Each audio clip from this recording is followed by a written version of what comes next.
buenas tardes a todos. Soy Jorge del Moral y este es otro webinar de Estío.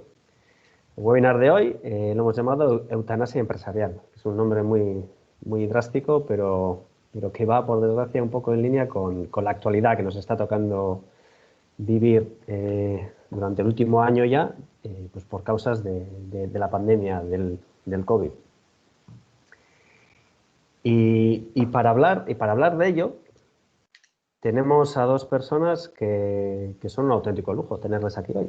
Tenemos a Javier González, que es licenciado en Derecho por la Universidad del País Vasco y tiene un máster en Dirección de Recursos Humanos por ESDEN. Comenzó su andadura laboral en Adecco y Software Panda. Fue en el año 2007 cuando se incorporó a una unidad estratégica de negocio de Siemens Gamesa, aquí a Vox, como director de recursos humanos, que es el puesto que está desempeñando desde entonces. Buenas tardes, Javi. ¿Cómo estás? Hola, buenas tardes, Jorge. Gracias.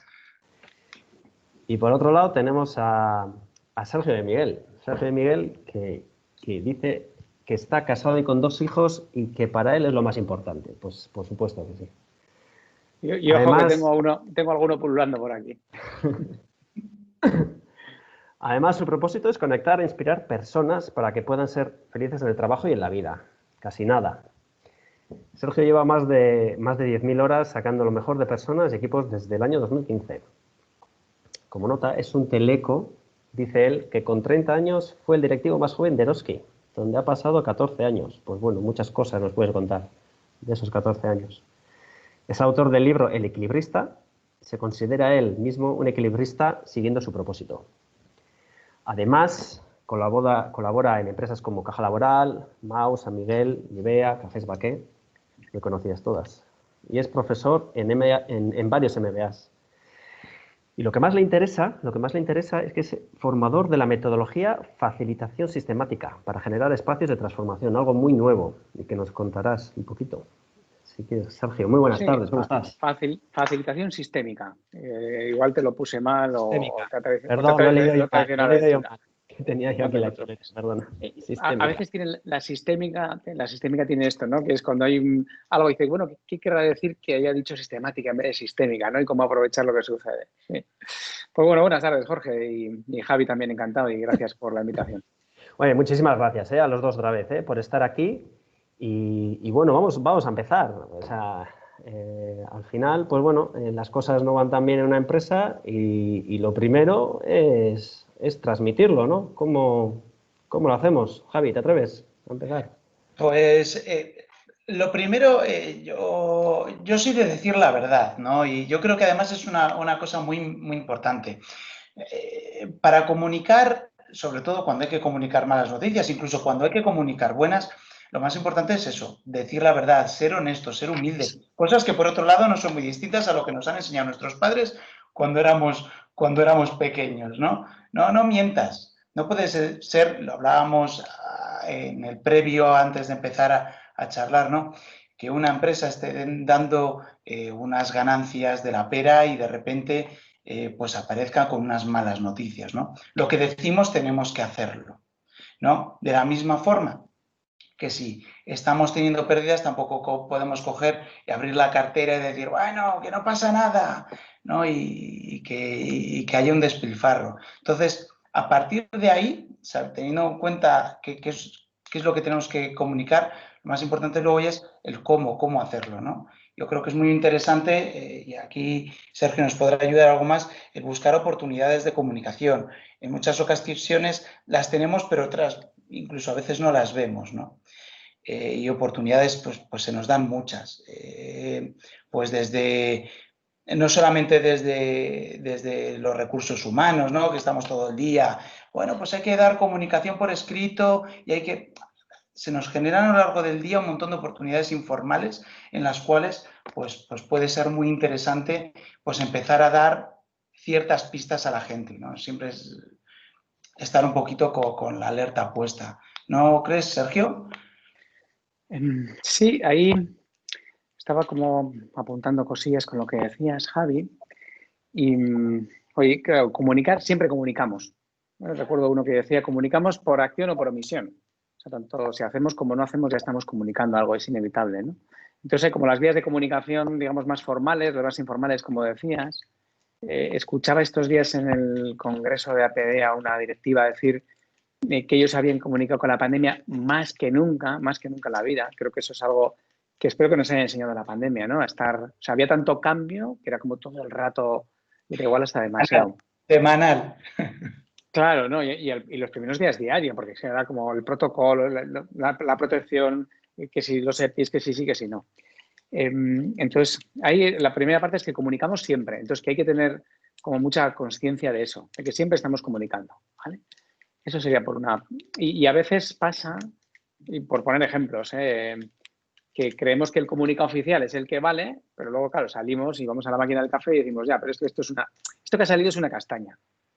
Ya está, ya hemos tirado por tierra el comunicado oficial, ¿no? Entonces, ¿cómo trabajar también esos canales informales de, oye, qué mensaje vamos a dar todos?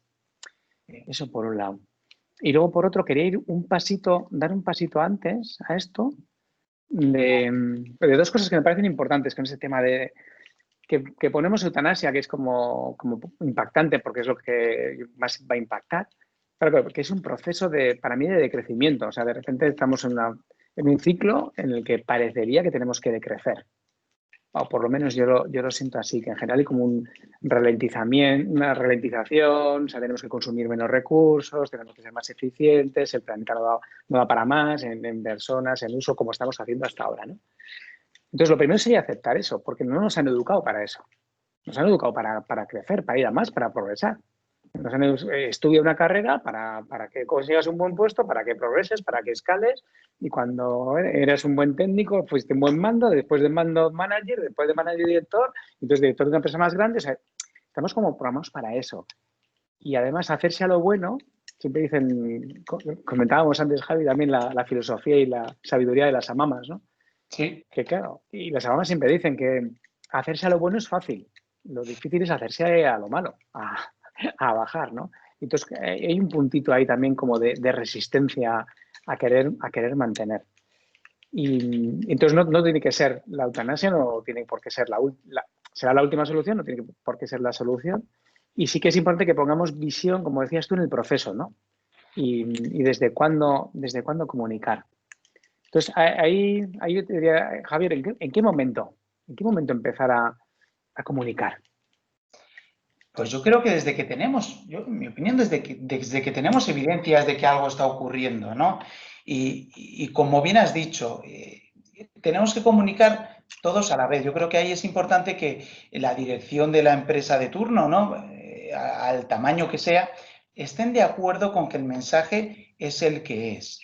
Porque solamente de esa forma no va a haber contradicciones, ¿no? Y a partir de ahí, tener, como suelo decir yo muchas veces, las orejas como el zorro, ¿no? Puestas para arriba y estar pendientes y buscar esa oportunidad. Es muy conocido que siempre intentamos hacer comunicaciones de impacto, campañas, ¿no? Vamos a hacer una super campaña para coger y decir que este año pues hemos sido los mejores o bueno, en seguridad y salud. Yo, por ejemplo, que en esta empresa en la que estoy ahora lo vivimos mucho, casi es el 12 meses, 12 causas que tenía, que suele salir mucho en Telecinco, ¿no? ¿No? Bueno, pues suelen haber campañas muy de impacto para, joder, de alguna forma generar sensibilidad. Eso es muy interesante y eso hay que hacerlo. Pero yo creo que también es interesante, como bien decías, la máquina de café, el pasillo como canal de comunicación, ¿no? Que muchas veces nos encontramos con el comité de empresa, que parece que solamente nos podemos sentar con ellos en una mesa ancha, muy formales, muy serios, y sin embargo, ese dejarte caer en un momento dado, decir, oiga, mira, ahora que estoy contigo, quería yo comentarte que ese canal de comunicación es muy interesante. No sé cómo lo ves, si te parece a ti. Yo creo que primero es el principal canal de comunicación, no nos engañemos, porque la gente donde primero se informa de todos ahí. De hecho, el otro día comentaba con una empresa, era algo así como, sí, haciendo un team building con una empresa hace unos años. Una de las cosas con las que acabamos en el cierre después de 2 días de trabajo era, oye, ¿qué mensaje va a salir de aquí? Claro, porque estaba en el equipo directivo, entonces era, oye, ¿qué mensaje damos a la gente? Yo les lancé, ¿no? Oye, cuando os pregunten, ¿qué vais a decir? Porque claro, unificamos eso Y era una de las cosas que habíamos trabajado, precisamente esto, ¿no? La unificación de mensajes. O lo unificamos, o si no, cada uno pues va a decir un mensaje, cada uno con sus matices, ¿no? Entonces trabajaron eso y salieron con una frase más o menos corta, muy para ellos muy potente de lo que era aquello, ¿no? Que era como un cambio de rumbo, bueno, un compromiso, eran 3 cosas, pero era todos el mismo, ¿no? Y una de las cosas que habían puesto en una alianza de equipo que trabajamos con ellos era eso, precisamente el mensaje único. Total, que en la siguiente sesión, cuando estuvimos viendo qué tal, el feedback que tenían era, o sea, ha sido brutal el impacto de que todos dijéramos lo mismo. Entonces, se dieron cuenta también de otra cosa. Claro, que había alguna persona que les decía, oiga, ¿qué pasa? Decís todos lo mismo, os habéis puesto de acuerdo. Porque la gente contrasta y pregunta a varios. Entonces, claro, a ti cuando te preguntan, tú respondes pensando y que estás comunicando, pero la gente es como los periódicos, se mira a todos. Entonces le pregunta al uno al otro y luego se hace su composición. Esto es como los niños, ¿no? Que primero preguntan a un padre o madre y luego al otro a ver si pueden comer chuches. Y si coinciden los dos, no. Pero si no coinciden, igual que hay algo. Claro, porque siempre hay alguien que flaquea, son muy listos, sí. Entonces, y esto me lleva también a otro concepto que has pasado, yo creo que antes un poquitín, o sea, que lo has nombrado, que es la unión del comité de dirección. Entonces, para esto, o sea, lo primero es que el comité de dirección esté unido, o sea, que sea una sola voz. Porque si hay varias voces ahí, esas voces se van a desperdigar por toda la organización. Entonces, da igual toda la potencia que hagas de los 12 meses, 12 causas, que vas a tener eso contaminando de alguna manera. Entonces, lo primero que hay que conseguir es, oye, ¿cómo está el equipo de dirección con este tema que estemos tratando, ¿no? Y en este es, por ejemplo, oye, ¿cómo está de acuerdo con la decisión de que lo que vamos a hacer es lo correcto? Y ahí hay muchos pasos, ¿no? En el camino del decrecimiento hay muchos pasos, que no sé si merece la pena entrar, pero podemos hablar de decrecer plantilla, podemos hablar de hacer reskilling, podemos hablar de reducir horas, podemos hablar de movilidad. Ahí tenías un montón, además tú tenías preparadas unas cuantas cosillas igual ahí. O sea, sí, yo creo que puede ser interesante como contemplar las opciones e independientemente, o sea, el equipo de dirección tiene que estar unido de que los pasos que se están dando y que las decisiones que se están tomando son las mejores decisiones que se puedan tomar en ese momento. Sí, está claro. Y que de alguna forma hacer que ese comité de dirección se haga partícipe de la decisión final, ¿no? Independientemente de que cada uno tiene un rol dentro del equipo y da su expertise dentro del grupo, ¿no? Pero al final que la decisión que salga sea compartida, sea participada por todos, porque solo de esa forma va a ser. Yo estoy de acuerdo contigo.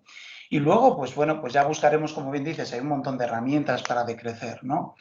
Pues a mí me parece muy interesante, por ejemplo, la búsqueda de flexibilidad, ¿no?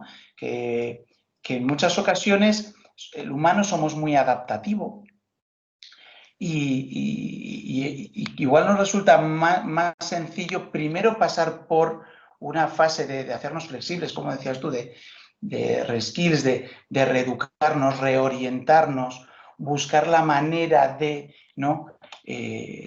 Capear un temporal que igual nos puede llevar, si no tomamos las decisiones más adelante, a una situación peor. Ahí en esto, si me dejas un apunte, Javier, porque creo que aquí está y entro en la madre del cordero para mí, bajo mi punto de vista. Y hemos hablado de unión, unidad en el comité de dirección, porque sin eso no haces nada. En los viejos paradigmas, es el comité de dirección es el que trabaja, el que dirige, el que marca la dirección, ¿no?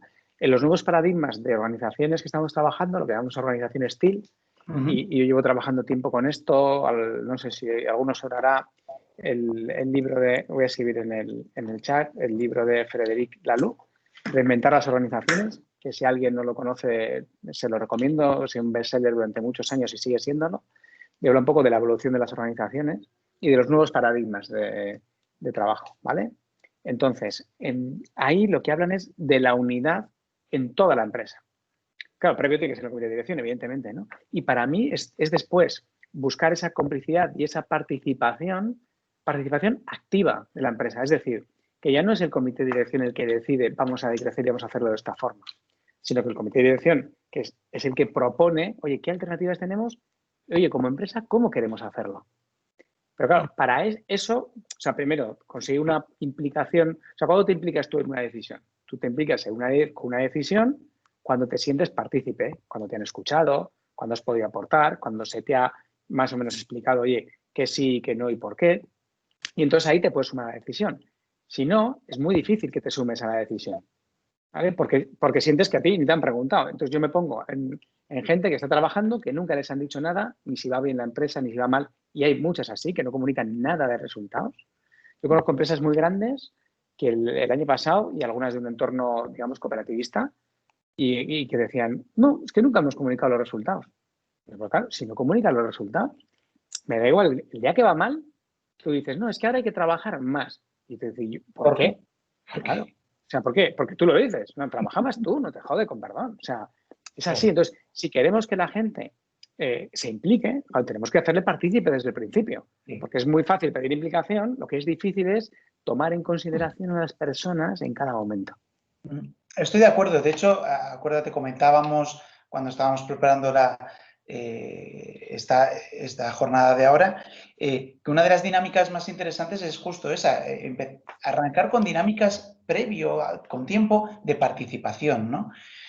Yo recuerdo la primera vez que tuve, me impactó muchísimo, ¿no? La primera vez que tuve una experiencia participativa. No hay que empezar con, vamos a participar en las decisiones grandes que va a tomar la empresa para el rumbo, ¿no? Bueno, vamos a empezar con cositas pequeñas, ¿no? Yo recuerdo en una experiencia anterior, ¿no? Había que organizar un evento por un aniversario, ¿no?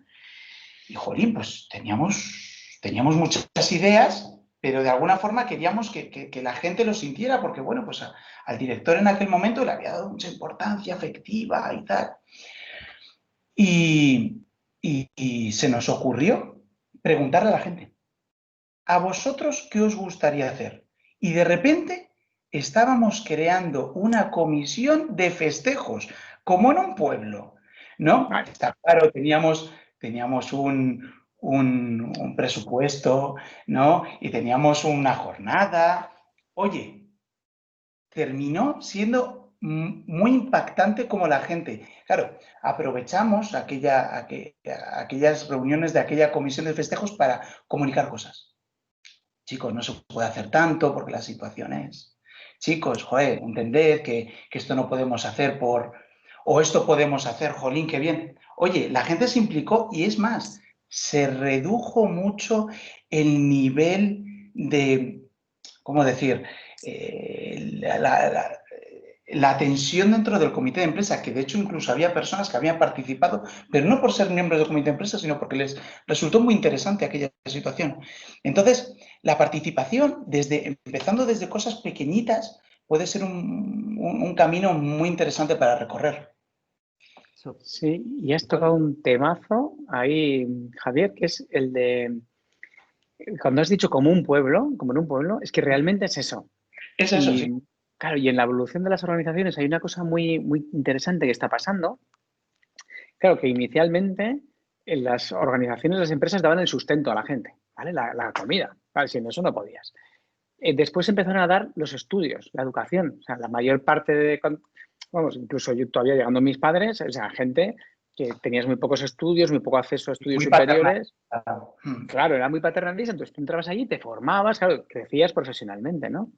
Claro, después hemos ido evolucionando, ¿vale? Y entonces ya ahí nos estaba empezando a dar, la empresa ha empezado a ser también el desarrollo personal, porque la mayor parte de coaches de trabajo personal ha venido a través del mundo de la empresa, ¿no? Y hay un puntito de evolución ahí en el que en el nuevo paradigma que está ocurriendo, la empresa, de alguna manera, va a ayudar o parece que tiene que estar ayudando a ese sentimiento de comunidad, a generar comunidad. Porque ya está pasando en Estados Unidos, ¿vale? Ya han hecho encuestas donde bueno, no sé qué porcentaje salía, pero igual un 40 o un 50% de la población no tenía ni una sola persona con quien compartir. O sea, en sus relaciones personales no tenía una persona de confianza, ni una. Pues claro, el entorno de comunidad en el que como seres humanos necesitamos vivir, se está perdiendo ese tejido, ¿vale? Y esto con el COVID también se ha visto. Y la empresa, de alguna manera, puede ocupar ese espacio y puede ser el sitio donde vivas también la comunidad, ¿no? Donde compartas con otros inquietudes, ¿vale? Donde tengas proyectos comunes, como en un pueblo. Y eso aumenta el nivel de implicación hasta el infinito, porque de repente ya no hay una separación, que también se ha visto, la separación laboral y personal. Eso es algo que nos hemos inventado. O sea, lo que hay que separar es el momento de trabajo y el momento personal. Pero igual que tienes que separar el momento de espacio, ocio personal, con el de ocio familiar, porque si lo mezclas, estás fastidiado. O sea, yo puedo decir, yo siempre he querido jugar, yo hago mucho deporte, mi mujer no, y siempre he querido hacer deporte con ella. Hasta que al final dijimos, vamos a ver, que tú haz tu deporte, ¿vale? Y yo hago mis cosas que a ti no te gustan, y es nuestro espacio. Y luego tenemos nuestro espacio común. Y es súper importante esas divisiones, pero son parte de mí. O sea, no es mi yo con mi mujer. No. Eso es una paranoia mental. Sí, es cierto que totalmente de acuerdo, sí. lo de comunidad se está notando mucho ahora con el teletrabajo impuesto, ¿no? Porque de repente nosotros no veníamos de una cultura con un teletrabajo muy potente y de repente la gente se iba a casa y estaba aislada. Y no tenía al compañero en la mesa de al lado, a la compañera en la mesa de al lado. Y yo sí que he tenido he recibido muchos inputs de gente diciendo, quiero volver. Y bueno, nosotros de hecho estamos trabajando ahora mismo, ¿eh? En la fábrica está arrancada y la gente está muy agradecida además por ello, con todos los protocolos, medidas y todas las historias que ha habido que mantener, pero ese sentimiento de comunidad es muy interesante, el sentimiento de pertenencia. Y habláis en todo momento de eso, ¿verdad? De ese sentido de pertenencia, de unidad, de hacer participar a las partes interesadas, que bueno, de cara al siguiente paso, que es entrar en esa negociación, muy importante, ¿no? Que se sientan así. Sí, al final, cuando tú te sientas a negociar, si no has comunicado mucho antes por el pasillo, de manera informal, como estábamos hablando antes, bueno, pues hay un trabajo que ya has dejado de hacer, ¿no? Entonces yo creo que todo lo que hemos venido hablando hasta ahora en este rato, yo creo que es muy importante para cuando entras en una negociación, porque cualquier medida importante, y cuanto más importante, más necesidad de negociación hay, ¿no? Ya si vas a medidas muy severas, incluso con las cuales la propia norma te obliga a sentarte en una mesa, ¿no? Entonces, de alguna forma, necesitas que el otro sepa cuál es tu estado, o sea, necesitas haber comunicado bien y necesitas que de alguna forma sienta como propia esa empresa, pero la siente igual que tú, de la misma forma, ¿no? Para que cuando hablemos sobre una mesa hablemos el mismo lenguaje y no empecemos a hablar, pues igual como en los años 80, pues que la separación era muy importante y bueno, pues y los conflictos eran mayores que los que debería haber ahora, ¿no? Y yo os voy a proponer un pequeño ejercicio. Me decías antes, Jorge, a ver, lo de la facilitación sistémica. Y mira, nosotros trabajamos mucho con los espacios, con las cosas, porque ahí entra en juego un poco el físico y en el movimiento físico de repente se mueven otras cosas. Y fijaros, quiero que cojáis ahora, los que estéis escuchando, tú también, Javi? De hecho, solo te veo a ti, con lo cual lo vamos a hacer tú y yo. Quiero que cojas un par de cosas que tengas ahí a mano, me da igual lo que sea, elementos físicos, y uno va a representar, perfecto, tú eres tú, uno va a ser el comité de empresa y otro va a ser la norma. ¿Sí? Y entonces, vale, y ahora quiero que pongas entre tú y el comité de empresa la norma y los pones ahí en la mesa donde estés, ¿eh? Pero estás tú enfrente el comité de empresa y en el medio la norma. Vale. Y esto es una forma, ¿vale? Si tú puedes mirar un poco la configuración que tienes en adelante, ¿no? Estás tú, en el medio está la norma y enfrente el comité de empresa. Y esta es una forma de afrontar esa negociación, que a mí ya el término de negociación ya me lleva a una separación, a un tú ganas, yo pierdo, ¿vale? Así como a priori, que no me gusta demasiado. Y ahora quiero que cojas el comité de empresa y lo muevas a tu lado. Y lo pongas a tu lado. Y estando tú al lado del comité de empresa, miréis la norma. ¿Y qué es distinto ahora cuando se trabaja así? Mirando la norma juntos. No se te escucha. Si el micro se ha silenciado, parece. Sí, se ha silenciado el micro. Hay más claridad. O sea, quiero decir, tengo despejado el horizonte, ¿no? Ya no tengo a alguien enfrente, ¿no? Y sí, es un ejercicio muy curioso, ¿no? Y parece que no, pero de repente, si miras el horizonte, ves futuro. Es lo que me ha llamado la atención. Súper. ¿Sí? Cuando lo has dicho, se me están poniendo los pelos ahí como de punta. Claro, y es además hacerlo juntos.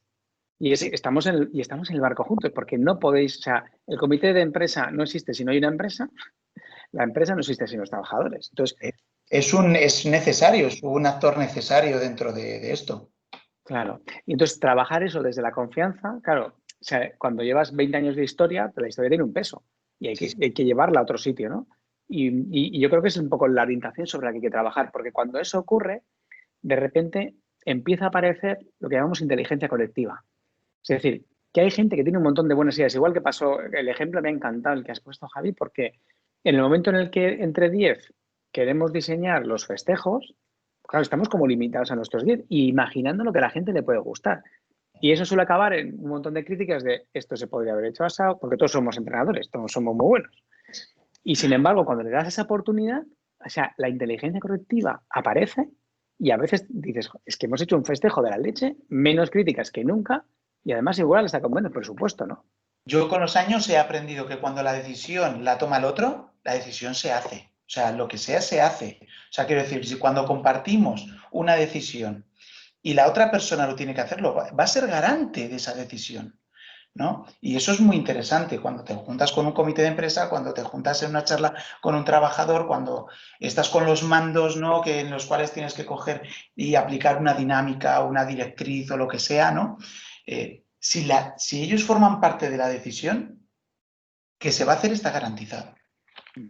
Sí, entonces esta es una buena pregunta que podemos dejar aquí a los que estén escuchando, que es, oye, ¿cómo estoy yo trabajando con este comité de empresa o con mis trabajadores? Vale, y cuando digo mis trabajadores ya me delata y digo con los trabajadores, con mis compañeros, con mis compañeras de empresa. Perdonad, chicos, esa es una pregunta que me surge, ¿no? ¿Cuál es la realidad que vosotros creéis que se vive en base a vuestras experiencias? O sea, ¿cómo de cerca se trabaja y se tiene ese sentimiento de unidad por ambas partes? Pues mira, siguiendo el símil de las familias, Ahí está.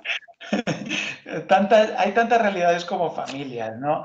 Entonces, sí es cierto que yo creo que no, y tengo que hablar de las dos partes, ¿no? Tanto de la parte empresarial como de la parte sindical, que hay un peso del pasado que se arrastra, ¿no? Y ciertas dinámicas que se mantienen, ¿no? Como medidas de presión, por ejemplo, que yo creo que no se han actualizado y yo creo que en tiempos como los que vivimos quizás habría que darles una vuelta.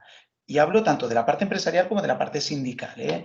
Entonces, porque yo mi experiencia dice que ni los intentos de huelga o las huelgas que se hayan podido ser provocadas bajo en mi experiencia laboral han dado el resultado que aquellos la pretendían, ni las medidas de presión de que viene el lobo, han dado el resultado positivo que creyeron que iban a dar. Entonces yo creo que ese peso del pasado, ¿no?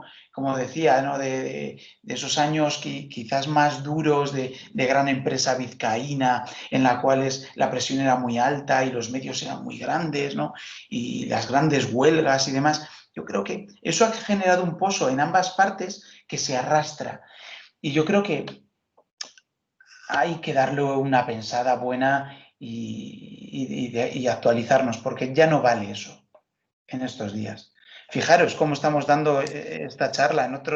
Hace 2 años estaríamos en una sala tipo auditorio con sillas, ¿no? Y nos veríamos las caras, ¿no?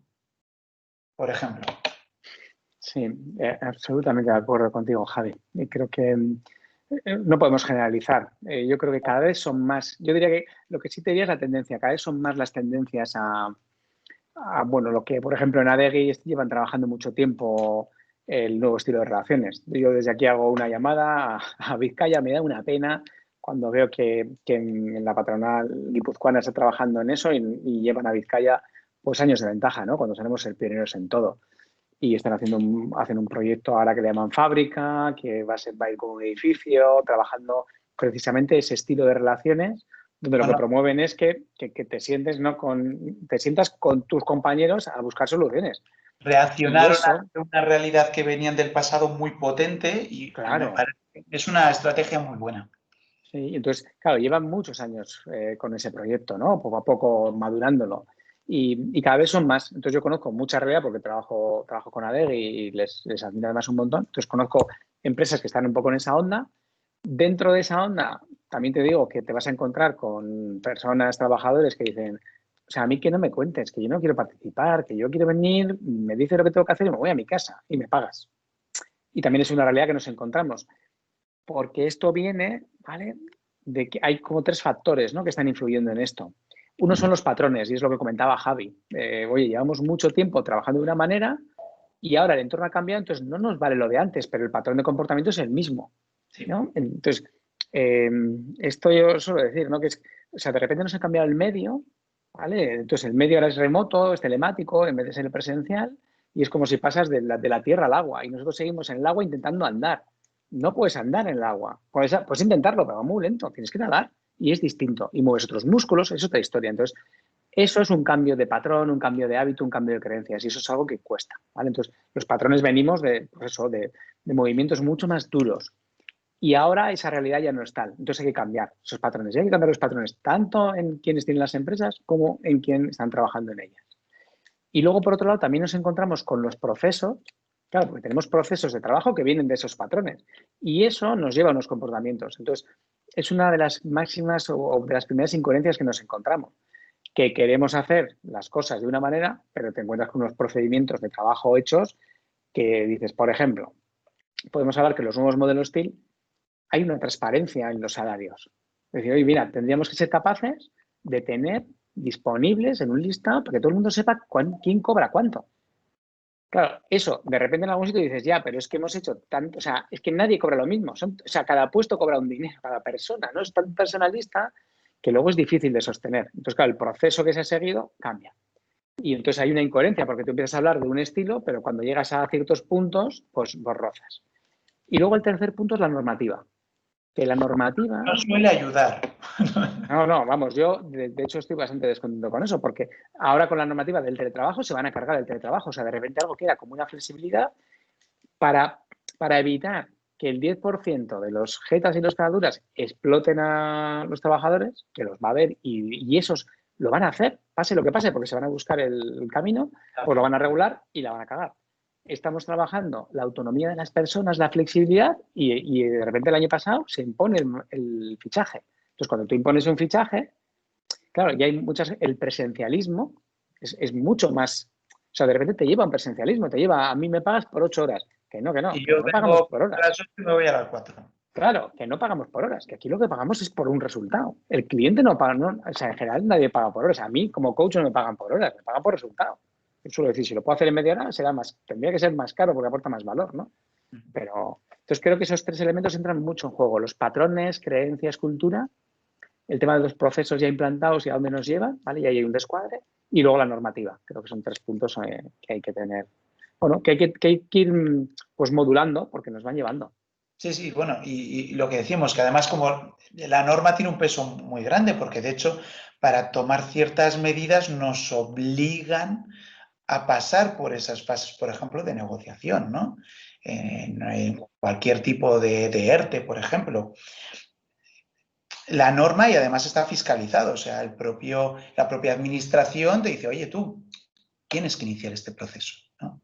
Entonces, lo interesante quizás, a mí se me viene a la cabeza, es, como bien decías, buscar flexibilidades en la norma que tú te puedas poner. Quiero decir, nosotros, por ejemplo, en cualquier empresa tenemos posibilidad de llegar a acuerdos colectivos. Que en esos acuerdos colectivos, sea como sean, ¿no? Al nivel que sean, pactos, convenios estatutarios, lo que sea, meter normas que lleven a la flexibilidad, ¿no? Y al empoderamiento de las personas, ¿no? Como bien decías, pues ¿cómo? Pues oye, un tema que es muy manido, ¿no? Por ejemplo, la conciliación. Bien, conciliar está muy bien, pero es que además para poder conciliar tienes que trabajar y al revés. No, no vale solo lo uno, ¿no?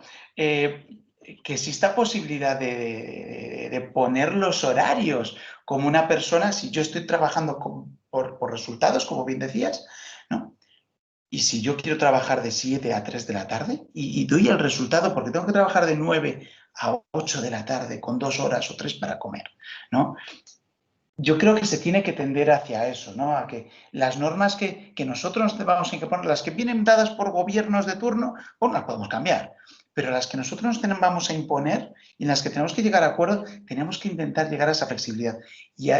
Y para eso sí que hay que romper una de esas cargas del pasado, ¿no? Que dicen que la flexibilidad es mala, ¿no? Porque entonces si la flexibilidad es mala es que ya todo el mundo no se le va a tratar por igual, ¿no? Y parece que las normas tienen que tender hacia la cohesión y la cohesión es que tratar a todo el mundo por igual. Sin embargo, no es así. La igualdad pasa por tratar el igual por igual y el desigual por desigual, ¿no? Y hay que ser flexible para las dos realidades. Sí, y eso nos lleva a un punto que está tratándose mucho también ahora, que es la diversidad y acoger la diversidad en todos los aspectos, ¿eh? Diversidad de... yo estoy trabajando en varias empresas donde, claro, dicen, necesitamos compromiso, ¿no? Y claro, hombre, podemos entender que, joder, que si eres padre, pues tengas que ciertas cosas, igual quieras salir un poco antes. Y yo, claro, digo, ¿y si no soy padre y me quiero ir a jugar al pádel? O sea, porque es diferente, ¿no? Y solo hay una razón que es diferente, que es porque para ti es diferente por tus creencias y por tu cultura, ¿no? Entonces, trabajar esa diversidad es súper importante. Y yo tengo experiencias muy bonitas de trabajar, por ejemplo, los horarios, ¿no? Y hay una cosa aquí que toca con la norma, además, curiosamente, y que es cuando hay, y tú me corriges, Javi, que ahí conoces mucho más, cuando alguien pide una reducción de jornada por cuidado de hijos, ¿vale? Tiene derecho, y tiene derecho en principio también a elegir el horario en determinadas circunstancias, ¿no? En determinadas circunstancias, sí. Eso es.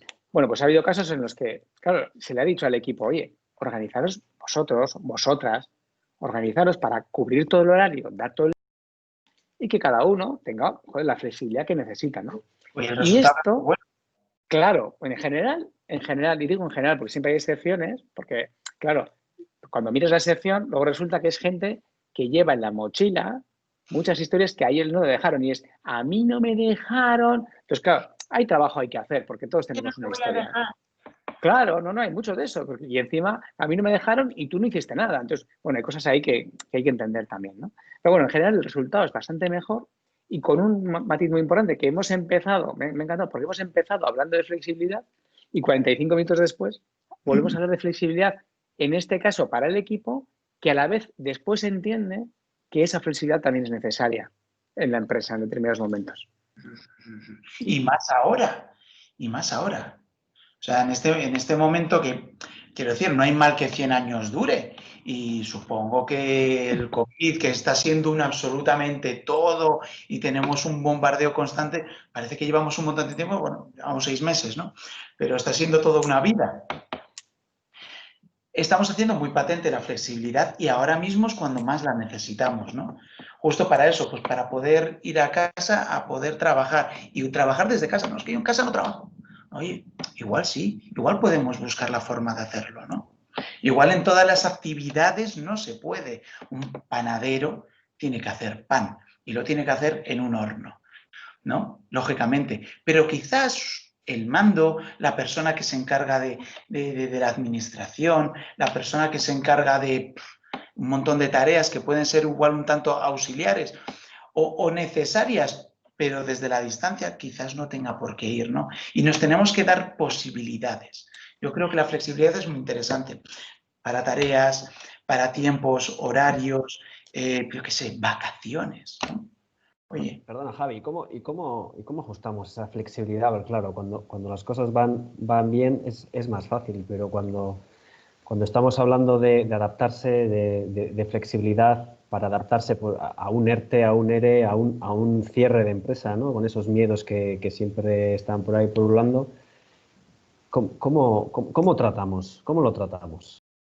Pues intentando llegar a acuerdos y que esos acuerdos sean participados, ¿no? Y lo veníamos hablando, al final todo guarda relación, ¿no?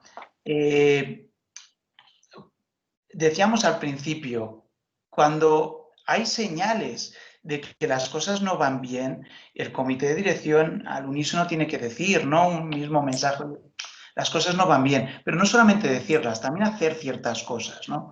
Y tienes que empezar a decir, oye, pues chicos, este año las cosas no van bien, igual no podemos hacer ya tanto gasto.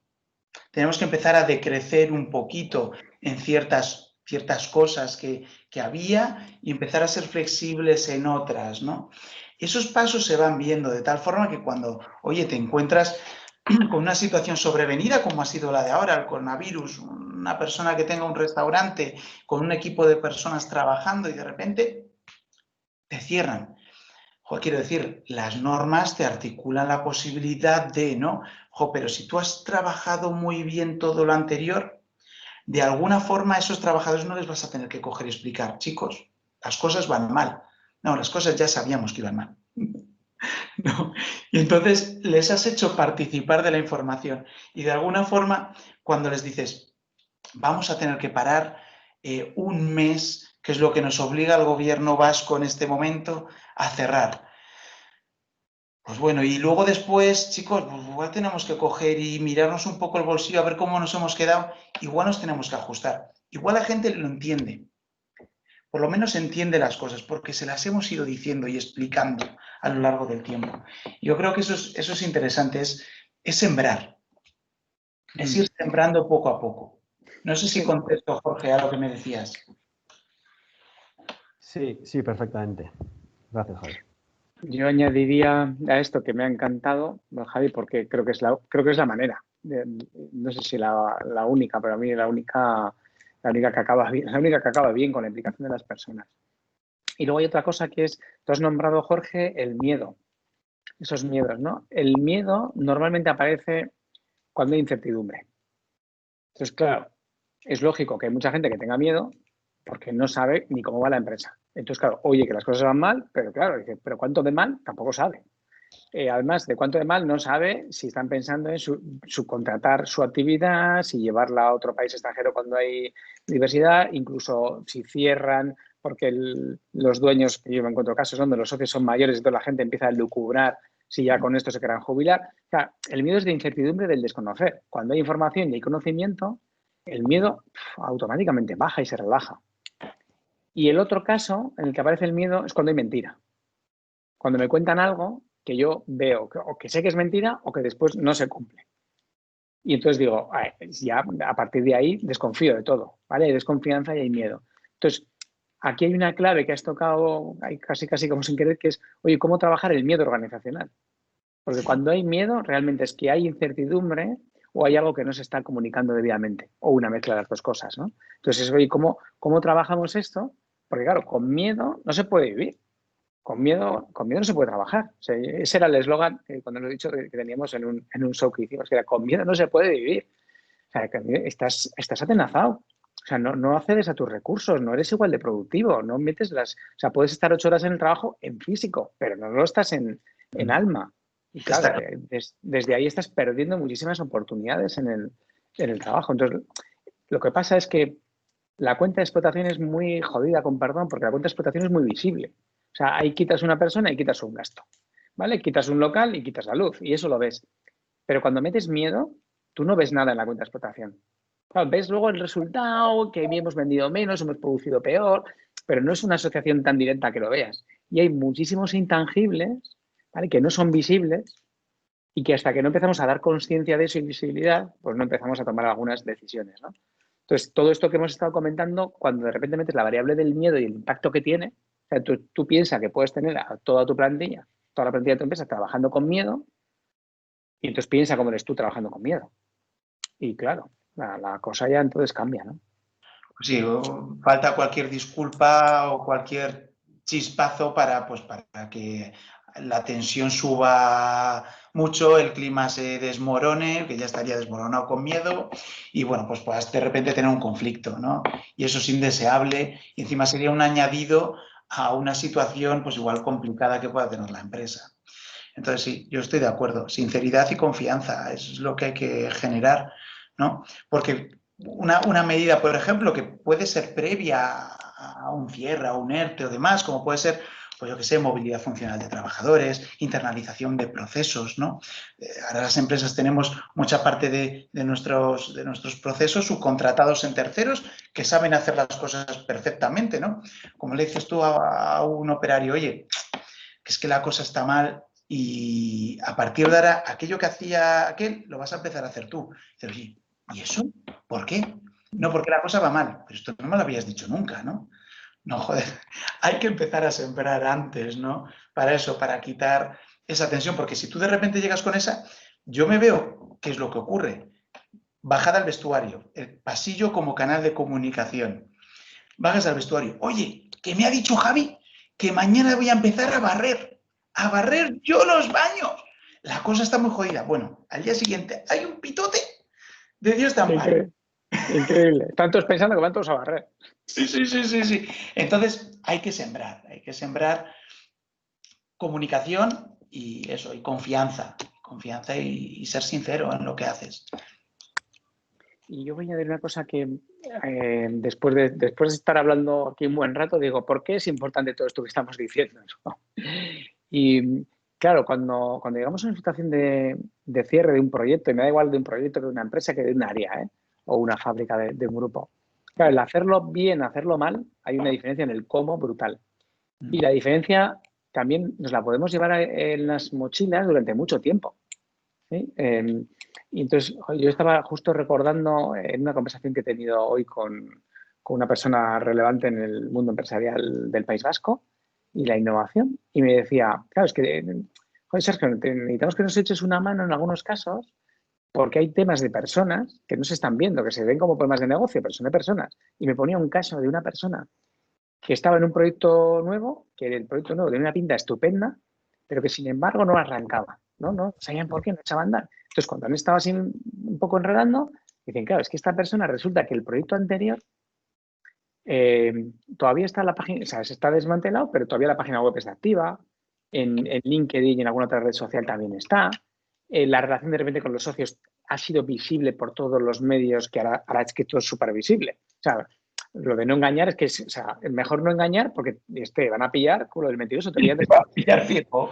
cada vez más rápido. Es que, o sea, ahora ya no puede estar sosteniendo cualquier mentira. Entonces es mejor decir la verdad. Entonces, se había visto que entre los socios había habido un desenganche. Entonces, claro, se había quedado una imagen con esta persona de conflictiva. Entonces, donde iba presentando los proyectos, tiraban de esa imagen y le están echando para atrás. Y entonces es como, joder, lo primero que hay que trabajar es, oye, ¿cómo hacemos para que esta imagen, primero la persona sea consciente y que trabaje eso? Porque es un problema de personas, no es un problema de negocio. Y yo que he tenido, perdona Jorge, que acabo con esto, y yo que he tenido que cerrar una empresa en julio, o sea, yo en julio de este año cerramos lo que había sido una iniciativa que ha durado 2 años. Normalmente las startups, ya sabéis que en el segundo año, el top eran 2, pues justo casi hicimos el aniversario de coaching online. Y lo decidimos, o sea, pues justo ya la pandemia fue como el punto final, ¿no? Pero claro, nosotros veníamos trabajando, la gente ya sabía lo que había. O sea, sabían las cuentas, sabían los números, sabían los clientes que teníamos que hacer, teníamos unos objetivos, veíamos que no estaban cumpliendo y sabíamos que si no cumplíamos teníamos que reducir o buscar financiación. Claro, en marzo eso era inviable. Entonces, el trabajo de comunicación, de estar anticipando, claro, porque anticipamos, o sea, fuimos a proveedores y a clientes a decirles, mira, nos está pasando esto. Entonces, en los próximos 4 meses vamos a decidir, ¿vale? Si vamos a hacer esto con una honestidad que no es fácil de sostener. Yo digo en primera persona. Ahora, eso que no fue nada fácil de sostener, cuando llega el momento de hacer un proceso de cierre, eso que sea muchísimo más fácil. Muchísimo más fácil. Vas a tener un conflicto, pero va a ser mucho más sencillo solventarlo. Desde luego. Incluso añadiría que hemos tenido la suerte, o sea, que trabajándolo así, estábamos hasta en el momento máximo, estuvimos como 7 personas. Todas han ido, o sea, no hemos tenido que despedir más que a la última persona, la que ha echado el cerrojo, que esa tenía que estar hasta el final. Pero el resto se han ido recolocando, porque ya lo veían. Y entonces había un compromiso también con la empresa, ¿no? De decir, oye, yo no quiero esperar a que me eches. Yo ya veo que esto va mal, entonces, bueno, vamos a buscar. Entonces, y ha sido todo como súper natural. A ver, que no es un poco la norma que va a pasar, que vaya a pasar siempre así. No es la norma. Pero sí que yo creo que sí es cierto que cuando haces las cosas bien, al final de alguna forma hay un orden natural que te va ayudando. Está claro que el cómo marca la diferencia y la marca mucho. Estoy totalmente de acuerdo también que una mentira, una poca transparencia, su peso se puede llevar siempre. Es muy difícil de quitarte ese peso. De eso estoy seguro. Mira, lo que estoy tan de acuerdo, fíjate, otro ejemplo. La norma, por ejemplo, dice que en caso de un despido colectivo, ¿no? hay que informar a la autoridad laboral y a los representantes de los trabajadores con un informe sobre las causas técnicas, económicas, organizativas que te llevan a pues, un despido colectivo. Muy bien. A mí lo que me llamaría muchísimo la atención es que los trabajadores se enteraran de cuál es la situación de la empresa por ese informe que tienes que hacer. Que se entere la autoridad laboral tiene sentido, porque al final pues, es un tercero, los que están en su despacho en Gran Vía y listo. ¿No? Pero que los tuyos se enteren por eso es muy triste. Y yo estoy convencido que muchas empresas a las que les pasa. Y lógico que luego lleguen a conflictos, ¿no? Entonces, si tú cuando vas a explicar lo que viene en ese informe, la gente ya lo sabe porque lo ve, porque de alguna forma lo ve, pues te facilita muchísimo. Oye, por ir, perdona, por ir, no reconociendo, pero ya terminando, porque como os dije, se pasa la hora muy rápido y casi se está pasando ahí, no quiero entretener mucho más a la gente. Vamos igual a abrir un poco rondas de preguntas. Yo creo que Aitor tenía una. Aitor. Perfecto. Sí, la verdad por es la que prensa, dice. Sí. Súper interesante todas las claves que habéis dado. Habéis empezado por el proceso de comunicación, ¿no? Importante comunicar, importante ir trabajando ese pasillo, ¿no? Y luego también me he quedado con esos 3 puntos que decía Sergio bueno, hay que tener en cuenta la cultura empresarial por un lado, hay que tener en cuenta también los procesos que ya están implantados o vigentes en la organización, y luego como tercer punto también es importante el tema de la normativa, ¿no? Igual quizás con esto último que has estado contando, Sergio, de tu caso en particular, sí que brevemente, si pudieseis dar algún camino o algún proceso mediante el cual suele ser habitual recorrerlo cuando se cierran empresas, ¿no? O sea, quiero decir, vale, empiezas comunicando, si has hecho bien las cosas te costará menos y bueno, ya tratas de concienciar a la gente, a los trabajadores, etcétera. ¿Qué le sigue a eso, no? O sea, hasta que ya echas la persiana por completo, ¿qué pasos se suelen dar o qué es lo habitual? ¿Qué habéis visto vosotros en vuestra experiencia? Yo te puedo contar de mi caso. A ver, para mí hay 2 cosas importantes, ¿no? Una, que creo que es la más importante, que es cuál es el proceso hasta que tomas la decisión y luego cuál es el proceso desde que tomas la decisión hasta el cierre, ¿vale? Creo, porque, y ahí Javier lo ha trabajado muy bien y en la preparación lo hemos visto, desde que tomas la decisión hasta el cierre, el proceso también tiene una parte normativa muy importante.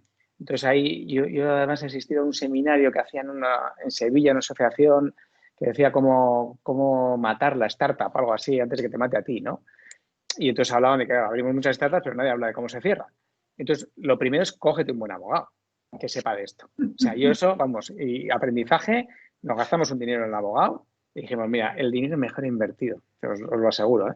Porque todavía de repente llegan cosas y bueno, es una cosa... Ya en el café os podría contar cosas que no me atrevo a contar en un grabado de lo que pasa con la administración y los cierres. Entonces, en esa segunda parte es como muy normativa. Entonces, tienes que seguir un protocolo y ahí no me voy a meter porque no tienes más que leerlo.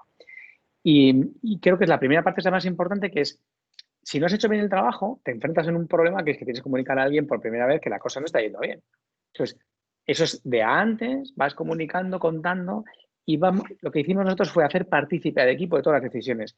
Lo que pasa es que nosotros intentamos ser bastante que para eso también trabajamos esto, hasta el punto de, para que os hagáis una idea, en la última incorporación, a partir de la primera incorporación, cuando incorporábamos a alguien, les juntábamos y decíamos, oye, ¿qué sueldo vais a cobrar? O sea, ¿cuál es el sueldo o sea, sabiendo que hay un mínimo, ¿vale? Que no podemos bajar, pero ¿cuál es el sueldo? Entonces, joder, hablaban entre ellas cómo iban a hacer la responsabilidad, si iba a tener más responsabilidades y no. Y eso, pues igual nos supuso un sobrecoste, pero nos suponía en el día a día una tranquilidad y de así hacíamos un montón de cosas. Entonces, para daros un poco idea, ¿no? De hasta qué punto trabajábamos desde la confianza, ¿vale? Desde la transparencia y porque tampoco no pillamos a nadie nunca haciendo nada raro, ni nos pillaron a nosotros haciendo nada raro. Entonces, lo que hicimos fue comunicar desde el principio y luego otra cosa muy importante, ahí haremos una sesión de, oye, ¿cuáles son las áreas implicadas? Y en las áreas implicadas están los clientes, están los proveedores, están los aliados y están evidentemente los trabajadores. Los trabajadores nos solemos acordar todos. Del resto a veces, ¿vale? Como yo como proveedor, por ejemplo, en algunos casos he dicho, jolín, no, está bien que me digas esto ahora, ¿no? Pero creo que podemos integrar mucho más a todo lo que nos rodea y cada vez somos menos aislados. O sea, cada vez una empresa es mucho más dependiente, ¿no? Porque bien subcontrata o porque bien colabora o por miles de historias. Como bien dice Sergio, es cierto, ¿no? La parte las medidas más severas vienen en la norma. O sea, coges el estatuto, el artículo 47, el artículo 51 y viene completamente redactado cuál es el proceso. Y tienes que seguirlo porque además la autoridad laboral te va a velar va a estar pendiente de que sigas. Y los sindicatos van a estar pendientes de que lo sigas. Porque además cualquier error en forma puede llevar a la nulidad, con lo cual hay que seguirlo de manera muy severa, tanto para un ERTE de fuerza mayor, que son los que se están dando ahora con el coronavirus, como para un ERTE de suspensión o temporal, o como para uno de extinción, un despido colectivo, ¿no? Cuanto más severa es la medida, la administración y los agentes sociales están mucho más pendientes, ¿no? Pero al final todo pasa, como bien decía ahora Sergio, y ha dado un ejemplo buenísimo, ¿no? Siendo flexibles, haciendo a la gente que sepa lo que hay, qué es lo que está ocurriendo, ¿no? Y teniéndoles en cuenta en la decisión, pues bueno, pues cualquiera de esas otras medidas serán mucho más ágiles. Y luego también, por compartir un punto, es porque la gente entiende que no había otra solución. O sea, nosotros lo que nos sentamos con el equipo es decir, oye, ¿cómo le damos la vuelta a esto? Porque no somos magia, no hacemos magia, no somos unos super cracks que hemos montado 3 cisnes negros. O sea, no. Entonces, claro, la gente era como, haced lo que podáis, no se nos ocurre más. Entonces, cuando tú estás en un sitio y no se me ocurre más, entiendes luego que, vale, es que no había otra opción. Si no ocurre eso, ellos no saben si has intentado A, B y C, pero claro, nosotros decimos, vamos a hacer esto, más que podamos hacer. Entonces, entre todos pusimos lo que había, hicimos todo lo que había que hacer y no hicimos rentable la empresa. Bueno, pues muchas gracias, Sergio y Javi. No sé si hay más preguntas, no sé si se va a animar alguien más, pero antes de cerrar, tú, Sergio, sí que nos has recomendado un libro, el Reinventar las organizaciones. No sé si tenéis algún otro libro que nos podáis recomendar, pues bueno, pues que nos ayuden al cómo, ¿no? Al cómo tratar estas situaciones. Le dejo pensar a Javi un poquito y yo os voy a recomendar no un libro, sino una peli, que igual algunos ya habéis visto, que la tenía más apuntada para aquí, que es Up in the Air, creo que se llama En el aire, me parece que se llama en la traducción al castellano, es de George Clooney y es una persona que se dedica a despedir. Me parece un bonito ejemplo de diferenciar el qué y el cómo. Es decir, en el qué hay cosas que no podemos cambiar, porque es la dirección, porque nos lo han mandado, porque muchas veces no tenemos poder de decisión o porque la norma dice. Ahora, en el cómo tenemos el 100% de capacidad de hacerlo diferente. Y esta película, Up in the Air, de George Clooney, creo que es un bonito ejemplo y es buena peli y vais a divertir. Estoy de acuerdo, sí. Muy buena recomendación, Sergio. Pues chicos, si no hay ninguna pregunta más, simplemente queda daros las gracias, muchísimas gracias. A ti. Una sesión genial, estupenda, corta, porque fíjate la hora que es ya, llevamos 1 hora y podríamos estar otra hora más, tranquilamente. Con casuística, imagínate, si no es... Sí. Oye, yo agradeceros a todos, a Jorge y todo el equipo de Despido la organización, a Javier también, que ha aprendido un montón en los ratillos que hemos estado preparando y con todo lo que has enviado, que era alucinante la cantidad de información que manejas y lo bien que lo haces. Y también dejar un ofrecimiento, ¿no? Que a los que están oyendo, vamos, consulta, alguna duda, algo que les pueda quedar, pues encantado de poder ayudar en lo que sea. Que son tiempos de colaborar más que nunca y, por tanto, abramos la puerta a eso, ¿no? A aprender entre todos, que es como se aprende más. Pues yo pienso lo mismo. Gracias, Jorge, por la oportunidad de haber podido charlar con vosotros, de haber conocido a Sergio, que no había tenido la oportunidad de conocerle. A Estío por haber abierto esta ventana, ¿no? Dentro de la habitación, ¿no? Para podernos ver las caras y poder charlar de cosas tan interesantes.